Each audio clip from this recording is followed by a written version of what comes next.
Hi friends, இது என்னுடைய first video. நாங்கள் இப்போ என்ன பண்ணிகிட்ருக்கோம் பார்த்தீங்கன்னா, கம்மங்கூழ் குடிச்சிட்ருக்கோம்.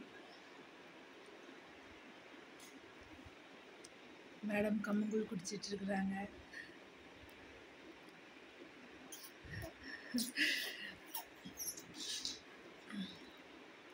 படலை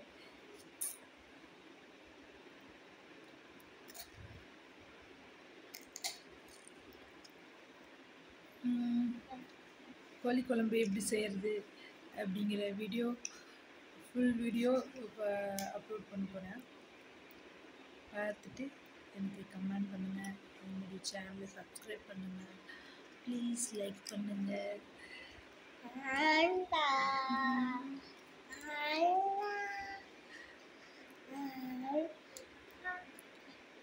லைக் பண்ணுங்க, சப்ஸ்கிரைப் பண்ணுங்க, கமெண்ட் பண்ணுங்க.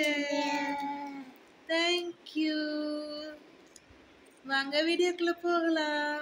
சொல்லு, வாங்க வீடியோக்குள்ள போகலாம். Thank you, bye, love you.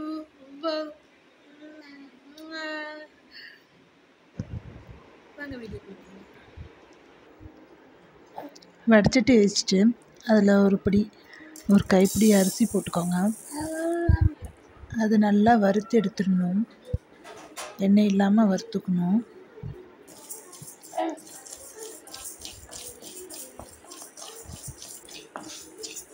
நல்லா பொரிஞ்சு வர அளவுக்கு நல்லா வறுத்து எடுத்துட்டு அதை தனியாக எடுத்து வச்சுருங்க. அதே வடிச்சட்டியில் எண்ணெய் ஊற்றி வெங்காயம் வதக்கணும். நான் 2.5 கை சின்ன வெங்காயம் எடுத்திருக்கேன்.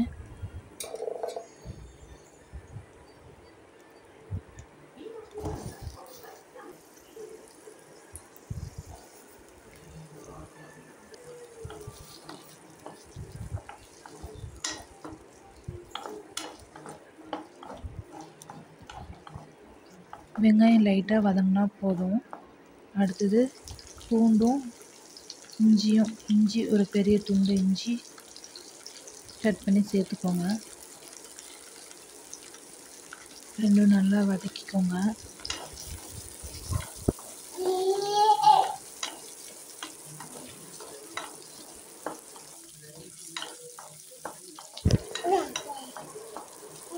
வெங்காயம் பூண்டு நல்லா வதங்கினதுக்கப்புறம் வரமிளகாய் 2 போட்டுட்டு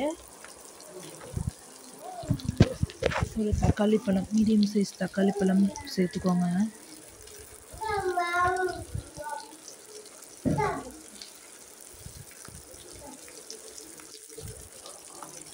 அதை நல்லா வதக்கி விடுங்க, நல்லா வதங்கணும். ஓரளவுக்கு வதக்கிக்கோங்க.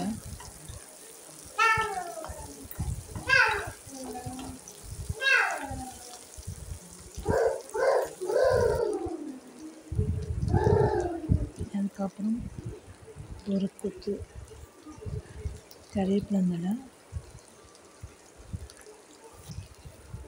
வரமல்லி,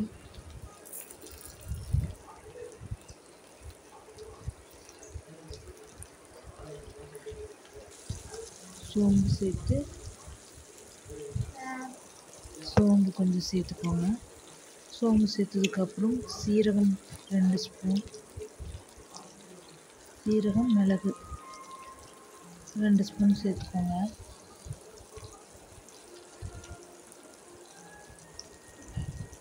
எல்லாம் சேர்த்துட்டு நல்லா கிளறி விடுங்க.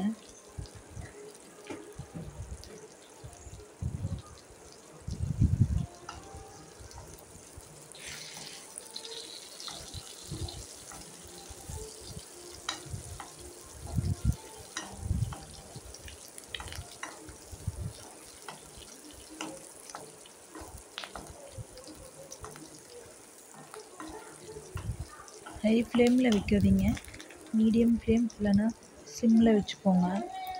அப்புறம் ஒரு 5 கிராம்பு போட்டுக்கோங்க. ரெண்டு ரெண்டு துண்டு பட்டை சேர்த்துட்டு கிளறி விட்டுருங்க.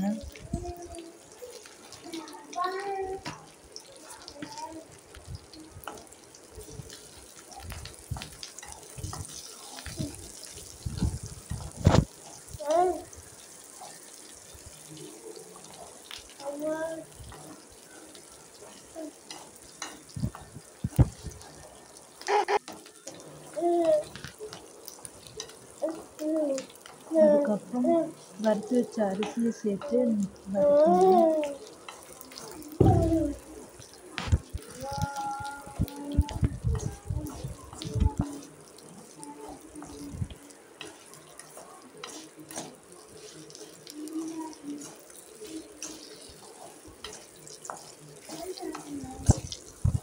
சிம்மில் வச்சு செஞ்சிங்கன்னா தான் கருகாமல் இருக்கும், இல்லைன்னா கருகிரும்.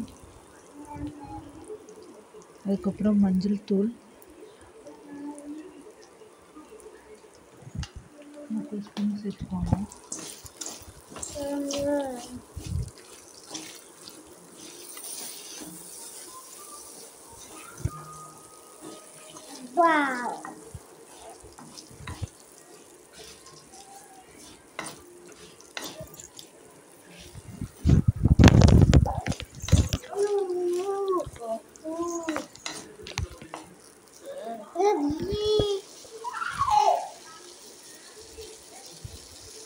அப்புறம் மல்லித்தூள் சேர்த்துக்கோங்க. மல்லித்தூள் 3 டேபிள் ஸ்பூன் சேர்த்துக்கோங்க.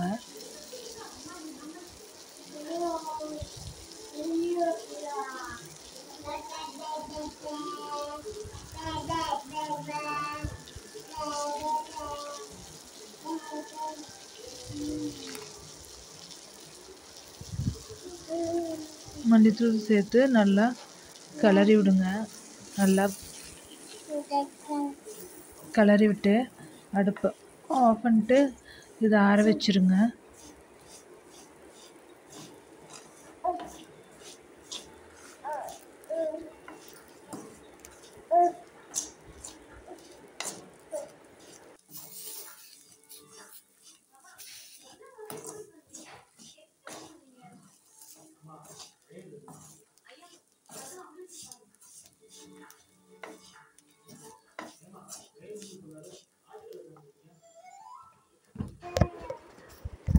ஒரு தேசம் வச்சுக்கோங்க.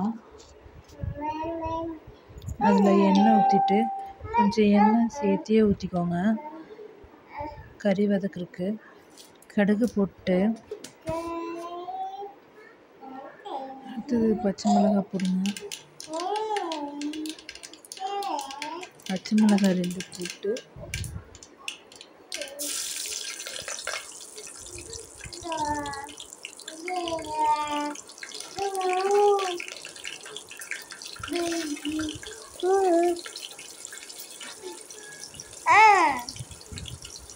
கறிவேப்பிலை இருந்ததில் போட்டுக்கோங்க.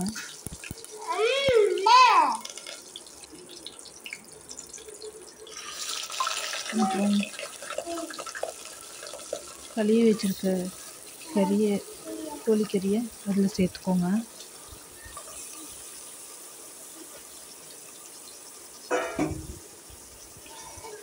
கோழிக்கறி சேர்த்துட்டு நல்லா கிளறி விடுங்க.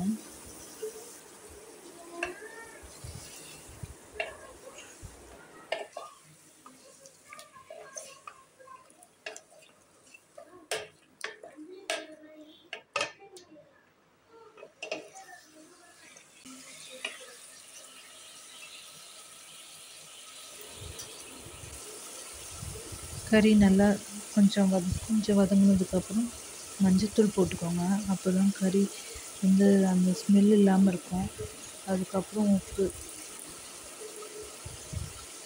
தேவையான அளவுக்கு உப்பு சேர்த்துட்டு கிளறி விட்டுருங்க.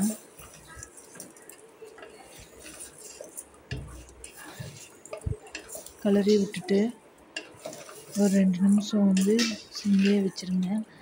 அது கறி நல்லா மஞ்சள் வாசனை போகிற வரைக்கும் சிம்மில் அப்படியே அடுப்பில் வச்சுருங்க.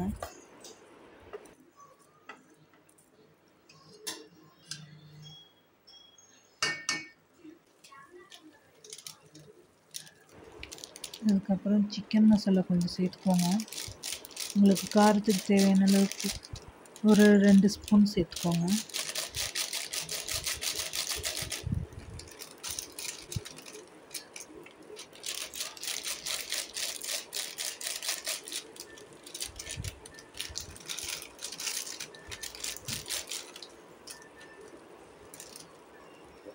அப்புறம் கறி மசால் பொடி,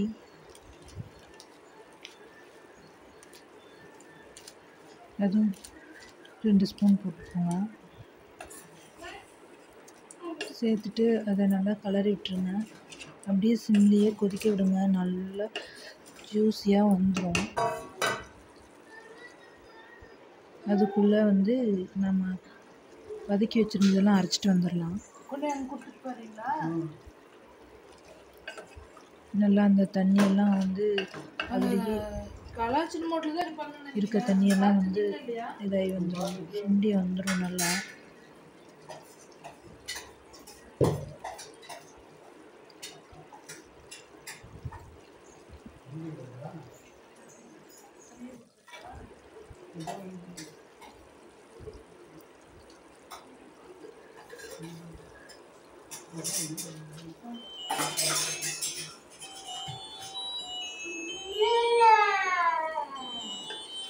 அப்பப்போ கொஞ்சம் கிளறி விட்டுட்டே இருங்க, இல்லைன்னா அப்படியே ஒரு பக்கமாகவே பிடிச்சிக்கும். நல்லா சுண்டி வந்துருச்சு, தண்ணியெல்லாம் சுண்டிருச்சு. இப்போ அரைச்ச விழுதை சேர்த்துக்கலாம். இந்த மசாலா பேஸ்ட் சேர்த்துக்கோங்க.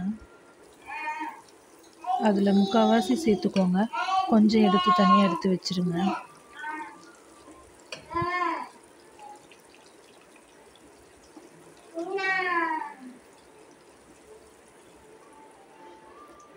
நான் கொஞ்சம் தனியாக எடுத்து வச்சுக்கிறேன். அடுத்தது கறி வதக்குறது.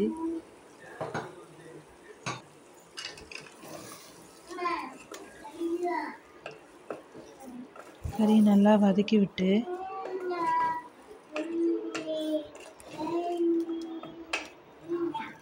இந்த மசாலா வாசனை போகிற அளவுக்கு வதக்கி விட்டுட்டு நமக்கு தேவையான அளவுக்கு தண்ணி ஊற்றணும். நான் 3 டம்ளர் தண்ணி ஊற்றிருக்கேன். உங்களுக்கு குழம்பு எவ்வளோ தேவையோ அந்த அளவுக்கு தண்ணி ஊற்றிக்கோங்க. நான் 3 டம்ளர் தண்ணி ஊற்றிருக்கேன். தண்ணி ஊற்றிட்டு கிளறி விட்டுட்டு உப்பு டேஸ்ட் பார்த்துட்டு உங்களுக்கு உப்பு தேவைன்னா உப்பு சேர்த்துக்கோங்க.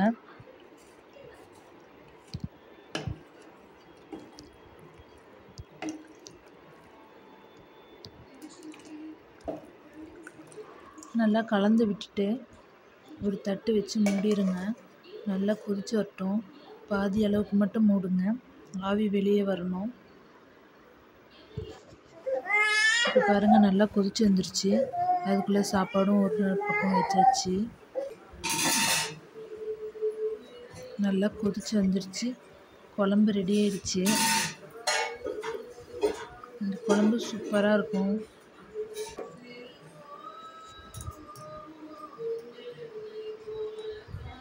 அடுப்பை சிம்மில் வச்சுருங்க. சிம்மில் வச்சிங்கன்னா இந்த எண்ணெயெல்லாம் பிரிஞ்சு வந்துடும்.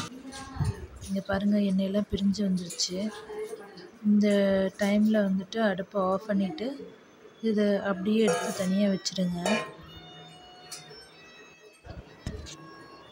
அடுத்தது ஒரு வடைச்சட்டியில் எண்ணெய் ஊற்றி கடுகு கறிவேப்பிலை போட்டு தனியாக இருந்த மசாலாவை எடுத்து ஊற்றி வதக்கிடுங்க. குக்கர் விசில் வந்துடுச்சு, சாப்பாடு ரெடி.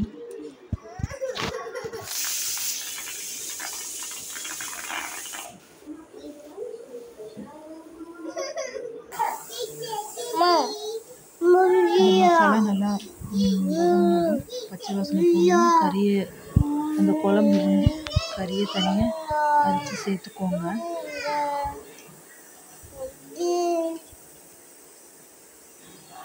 சேர்த்துட்டு நல்லா கிளறி விட்டுருங்க.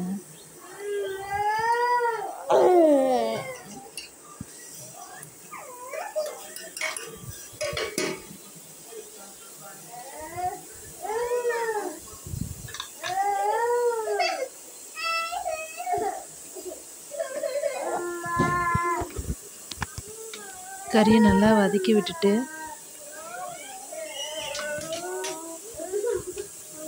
தேவையான உப்பு கொஞ்சம் சேர்த்துக்கோங்க, தூள் உப்பு கொஞ்சம் சேர்த்துக்கோங்க.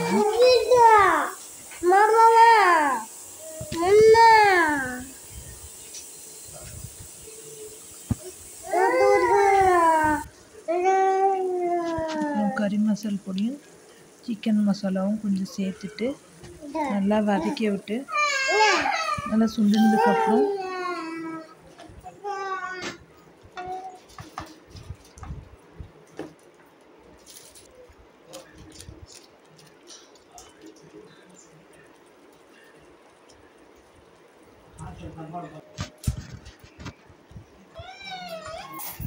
நல்லா வதக்கி விடுங்க. நல்லா வதக்கி விட்டு நல்லா சுண்டிடணும். கொஞ்சம் ட்ரையாக உங்களுக்கு தேவையான அளவுக்கு கிரேவி மாதிரி கூட பண்ணிக்கலாம். சூப்பராக இருக்கும் டேஸ்ட்டு. நீங்கள் சாப்பிட்டு பார்த்துட்டு எனக்கு கமெண்ட் பண்ணுங்கள். எங்கள் வீட்டில் கொத்தமல்லி தழை இல்லை, அதனால் கொத்தமல்லி தழை போடல. நீங்கள் லாஸ்ட்டாக கொத்தமல்லி தழை போட்டு அடுப்பை ஆஃப் பண்ணிடுங்க. டேஸ்ட்டு செம்மையாக இருக்கும். இது நாங்கள் சாப்பிட போகிறோம், வாங்க சாப்பிட்லாம். ஆல்ரெடி பாப்பா 2 பேரும் சாப்பிட்டு தூங்கிட்டாங்க. இந்த பாருங்கள், கறியெல்லாம் காலியாகிடுச்சு. நான் அவங்கள தூங்க வச்சுட்டு வரக்குள்ளே எல்லாம் சாப்பிட்டாங்க.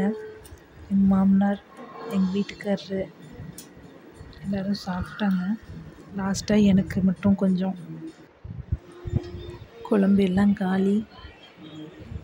நீங்களும் அந்த மாதிரி செஞ்சு பார்த்துட்டு எனக்கு கமெண்ட் பண்ணுங்கள். தேங்க்யூ.